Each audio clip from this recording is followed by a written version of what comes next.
உமக்கு மேல் ஒருவரும் இல்லையே, எல்லோருக்கும் மேலாக உயர்ந்தவர், உமக்கு மேல் ஒருவரும் இல்லையே. அல்லேலூயா அல்லேலூயா அல்லேலூயா ஆமென். அல்லேலூயா அல்லேலூயா அல்லேலூயா ஆமென். ஒருவரால் சிருஷ்டிக்கப்படாமலே தாமாக என்றென்றும் இருப்பவர், ஒருவரால் சிருஷ்டிக்கப்படாமலே தாமாக என்றென்றும் இருப்பவர். அல்லேலூயா அல்லேலூயா அல்லேலூயா. இப்பொழுதும் கூட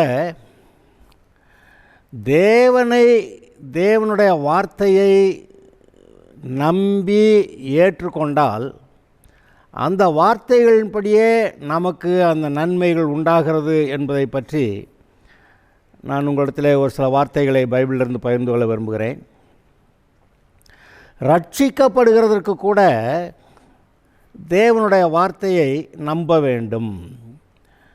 அருங்க எழுதியிருக்கிறது, சிலுவையை பற்றிய உபதேசம் கெட்டு போகிறவர்களுக்கு பைத்தியமாக இருக்கிறது, ஆனால் ரட்சிக்கப்படுகிற நமக்கும் அது தேவபலனாக இருக்கிறது. அதாவது ரட்சிக்கப்படுகிறதற்கு கூட அந்த சிலுவையை பற்றிய உபதேசம், அதான சுவிசேஷம், அதுதானே நம்முடைய பாவங்களுக்கு பரிகாரம் செய்யப்பட்ட ஒரு காரியம். அதை சொல்லும்போது ஏகப்பட்ட உலகத்து மக்களுக்கு பைத்தியக்காரத்தனமாக இருக்கான். ஆனால் ரட்சிக்கப்படுகிற நமக்கு அந்த சுவிசேஷம் நாம் ரட்சிக்கப்படுவதற்கு தேவபலனாக இருக்கிறது. அப்போ அந்த வார்த்தைக்குள்ளே அவர் அந்த வல்லமையை வைத்திருக்கிறார். அந்த சுவிசேஷத்தின் வார்த்தைக்குள்ளே ஒரு வல்லமை இருந்தது, அதை நாம் ஏற்றுக்கொண்டோம். ஏற்றுக்கொண்டதுனால நமக்குள்ள ரட்சிப்பு, அதாவது பிசாசுடைய பிடியிலிருந்து பாவத்திலிருந்து விடுதலை, நாம் இருளின் அதிகாரத்திலிருந்து விடுதலையாக்கப்பட்டு தேவனுடைய ராஜ்யத்துக்கு உட்படுத்தப்பட்டிருக்கிறோம். முதல்ல பிசாசுடைய ராஜ்யத்தில் இருந்தோம், இப்போ ரட்சிக்கப்பட்டவொன்னே தேவனுடைய ராஜ்யத்துக்கு வந்துட்டோம். என்னதான் செஞ்சோம்னு நினைக்கிறீங்க? இந்த இயேசுநாதர் தேவனுடைய குமாரன் என்னுடைய பாவங்களுக்கு சிலுவையில் பரிகாரம் பண்ணார் அப்படின்னு சொல்லப்படுகிறத நம்ம நம்பணும், வேறு ஒன்றும் செய்யலை, நம்பணும். நம்பினதுனால நமக்குள்ளே உடனே ரட்சிப்பு வந்துருச்சு. இப்போ நம்ம எல்லாருடைய ரட்சிக்கப்பட்டவர்களுடைய மனதில் கேட்டிங்கன்னா, ரட்சிக்கப்பட்டமான்னா ஆமாங்குது, பாவம் தொலைஞ்சிருச்சுன்னா ஆமாங்குது, இப்போ நீ விட்டால் பரலோகம் போயிடுவியான்னா ஆமாங்குது, இப்போ பாவம் இருக்கான்னா பாவம் இல்லைங்குது, இப்போ நீ இன்னும் பாவியான்னா இல்லைங்குது, இப்போ விட்டால் நீ நரகமாக போவே, இல்லை நரகம் போக மாட்டேன் பரலோகம் போவேங்குது, நான் தேவனுடைய வீட்டில் பிள்ளைன்னு நம்முடைய மனசொல் சொல்லுகிறது.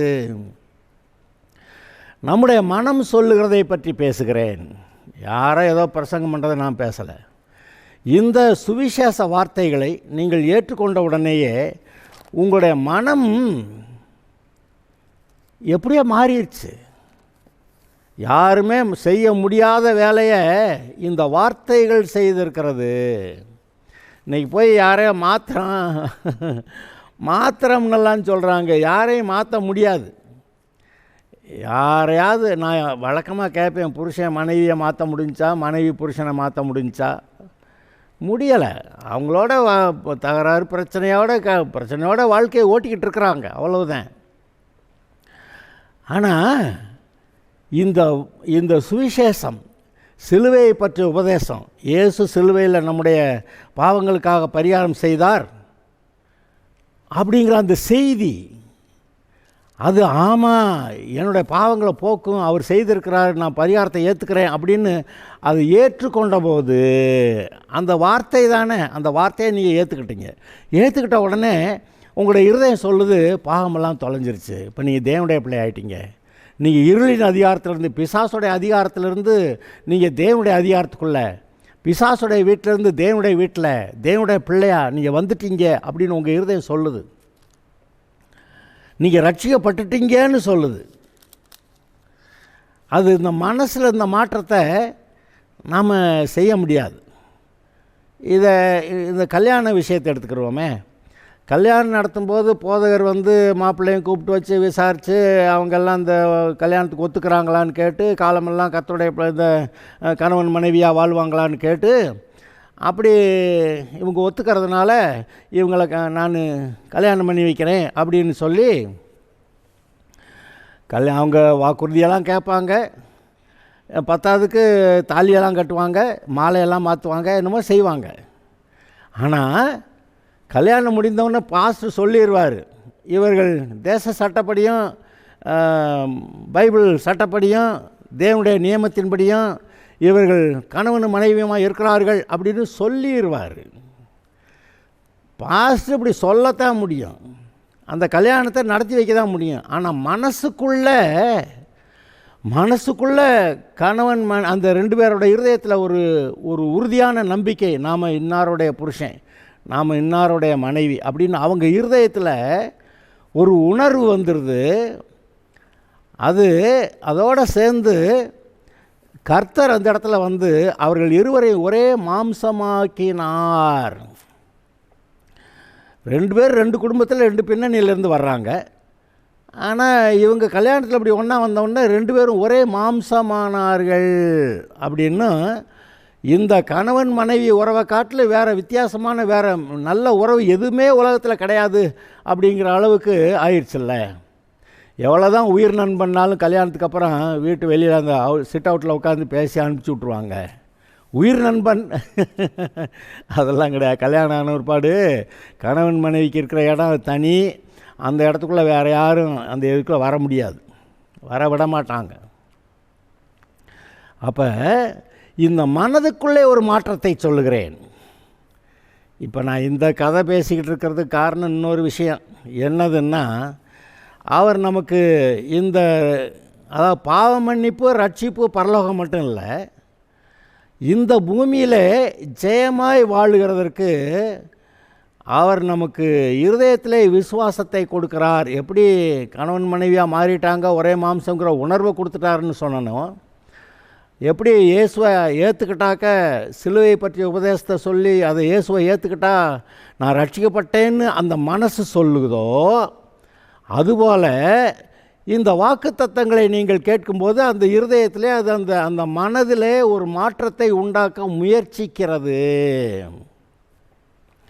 இப்போ சொல்கிறேன், அவருடைய தழும்புகளாலே குணமானீர்கள். பொதுவாக எல்லாருக்கும் இருக்க பிரச்சனை, இப்போ குழந்தை பிறந்து 10 நாளில் ஏதாவது ஆஸ்பத்திரிக்கு தூக்கிட்டு போகிறாங்க, அது இரும்புதுங்க, அதுக்கு சளி பிடிச்சிருச்சுங்க, இல்லாட்டி எதை செய்துங்க அதை செய்துங்கன்னு சொல்லி எதையாவது தூக்கிட்டு, சின்ன குழந்தையிலேருந்தே ஆஸ்பத்திரிக்கு போகிறது இப்போ தான். முன்ன காலங்கள்லாம் இவ்வளோ பிரச்சனைகள்லாம் இருக்காது. ஆனால் இப்போ எடுத்ததுக்கெல்லாம் ஆஸ்பத்திரி, ஆனால் ஒரு வியாதி என்னமோன்னு சொல்கிறோம். அப்போ குழந்தைக்கே எப்படின்னாக்கா பெரிய ஆளுகளுக்கு வாலிப வயதில் கொஞ்சம் வாலிப முறுக்கில் கொஞ்சம் தெம்பாக தெரியுது, அப்புறம் வயது ஆக ஆக அங்கேனோ சரீரத்தில் பலனும் குறையுது, மனதிலையும் கூட ஒரு பலன் குறைகிறது. அதான் மனதில் வரக்கூடிய மாற்றங்களை பாருங்கள். அப்போ அதெல்லாம் நடக்குது. இந்த மனதில் உண்டாகிற மாற்றத்தை பற்றி நான் இப்பொழுது பேசி கொண்டிருக்கிறேன். இப்போ இந்த வசனம் அவருடைய தழும்புகளால் குணமானீர்கள். இப்போ இயேசுவை ஏற்றுக்கிட்டிங்களா, நீங்கள் ரட்சிக்கப்பட்டீங்க அப்படின்னோடனே அவங்க இருதயம் நம்புது நம்ம ரட்சிக்கப்பட்டோம்னு. இப்போ அதுபோல் அவருடைய தழும்புகளாலே குணமானீர்கள். ஏன்னா அந்த சிலுவையில் செஞ்ச பரிகாரத்தில் ஒரு பகுதி தான் இது.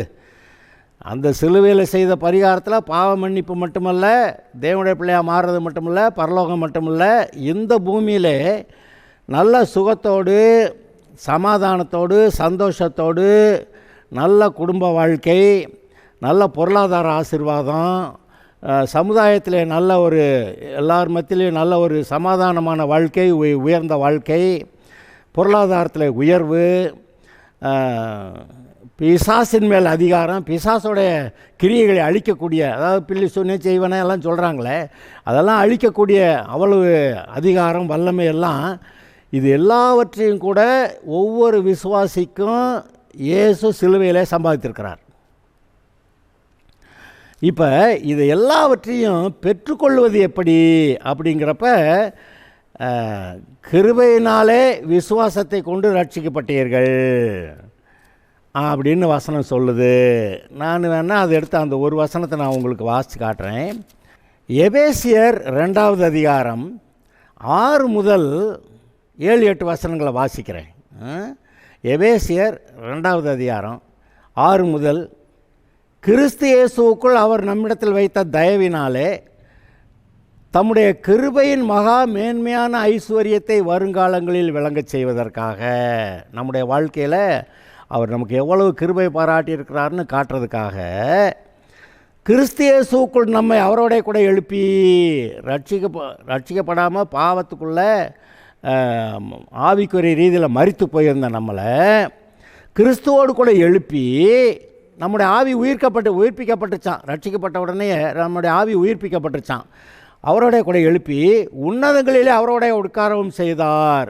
இப்போ நாம் ஆவிக்குரிய ரீதியில் தேவனுடைய வலது பார்சத்தில் கிறிஸ்துவோடு கூட உன்னதங்களில் அங்கே உட்கார்ந்துருக்குறோம் அப்படின்னு சொல்கிறாரு. ஏன் தரையில் தானே இருக்கிறோம் அப்படின்னா, அந்த தரையில் இருக்கிறது உண்மைதான். ஆனால் உன்னுடைய அந்தஸ்து, நீ யார்? நீ தேவாதி தேவனுடைய பிள்ளை, அண்ட சராசரங்களையும் படைத்த உன்னதங்களிலே சிங்காசனத்தில் வீற்றிருக்கிற அவருடைய பிள்ளை ஆகிட்ட.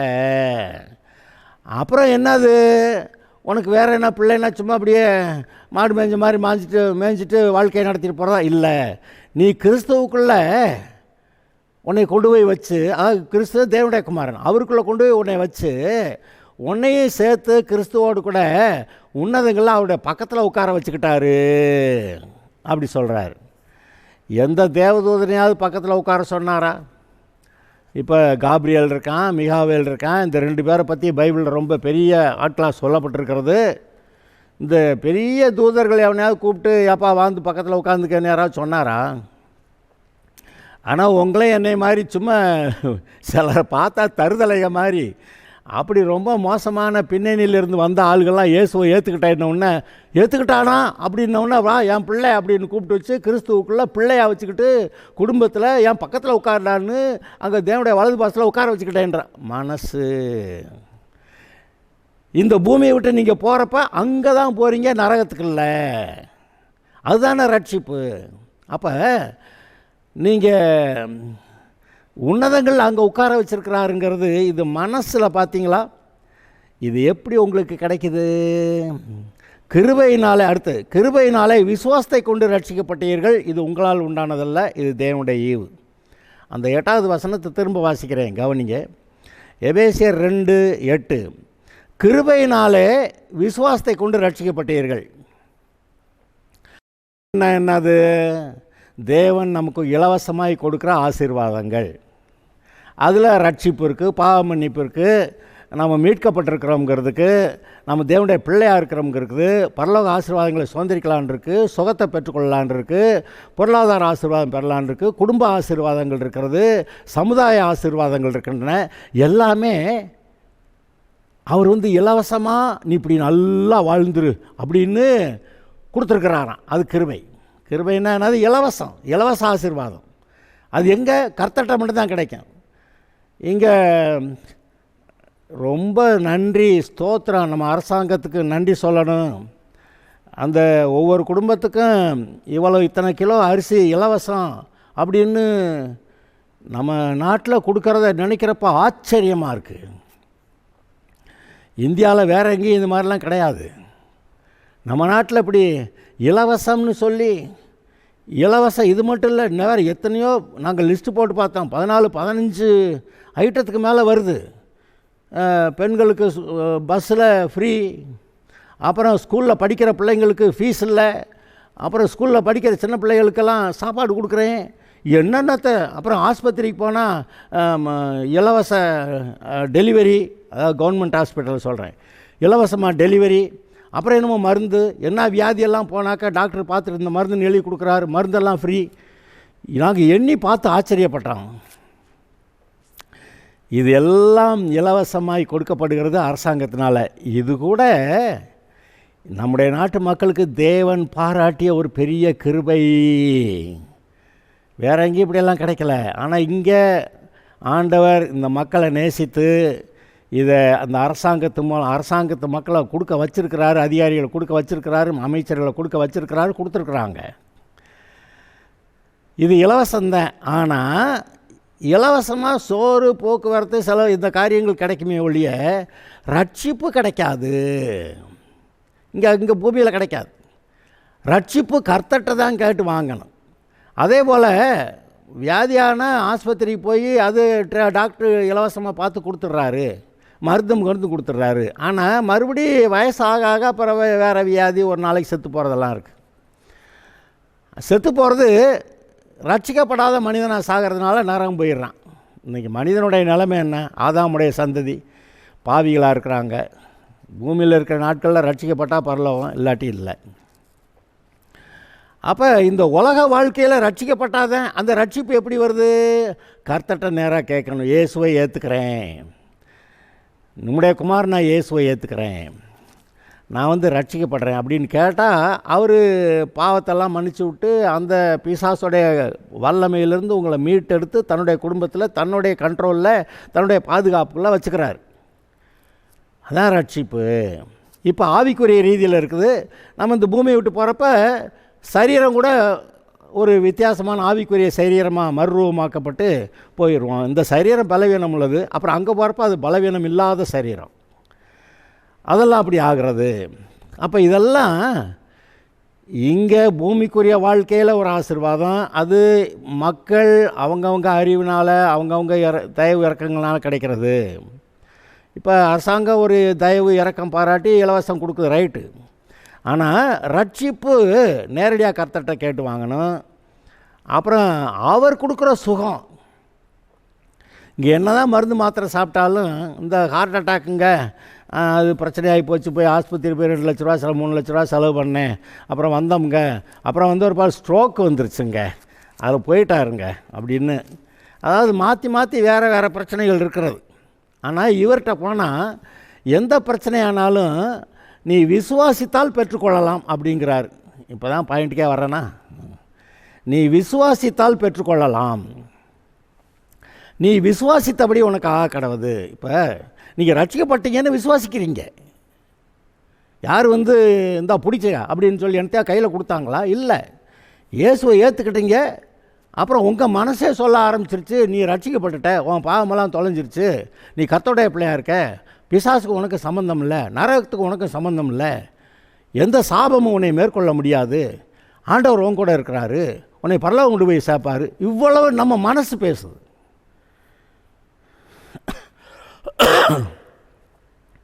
இப்போ அதுபோலவே சுகத்தையும் நீ பெற்றுக்கொள்ளலாம்ங்கிறார்.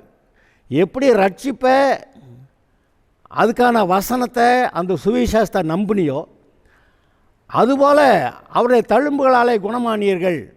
ஏன்னா நீங்கள் சுகமாகிறதுக்கு அதுக்கு ஒரு கரையம் செலுத்தி இருக்கிறார்.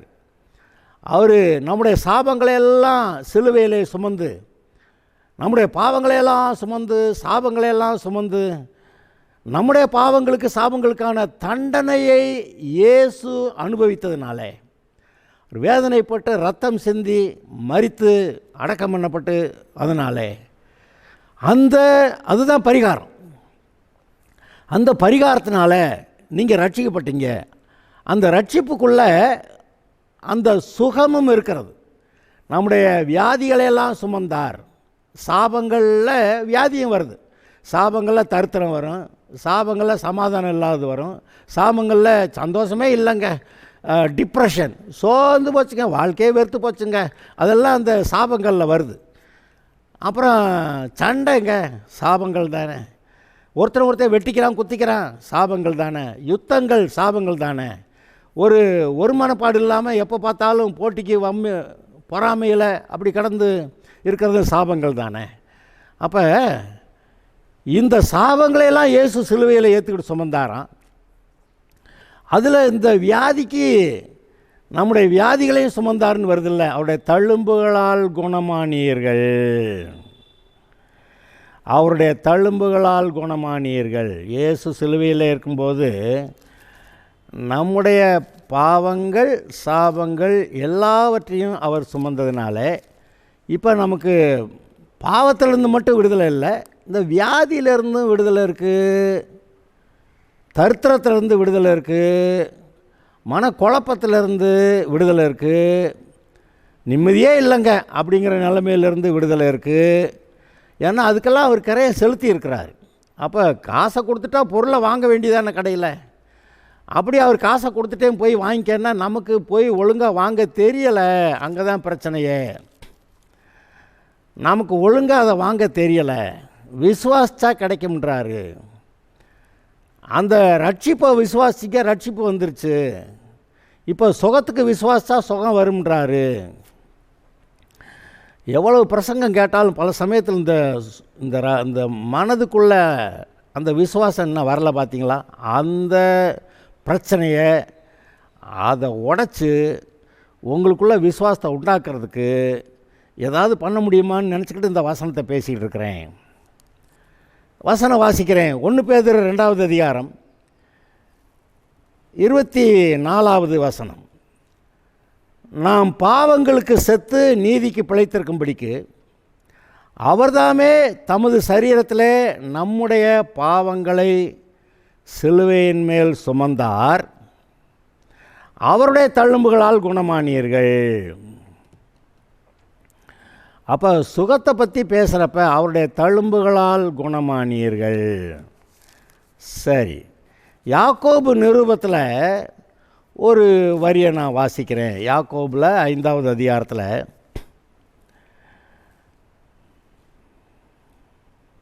14, 15, 16.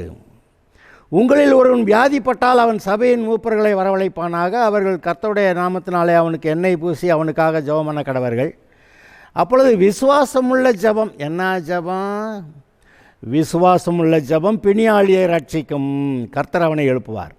அவன் பாவம் செய்தவனானால் அது அவனுக்கு மன்னிக்கப்படும். பாவம் செய்யாமே அப்போ வியாதி இருந்திருக்க முடியும். பாவம் செஞ்சதுனால வியாதி இருந்தால் பாவமும் மன்னிக்கப்படும்.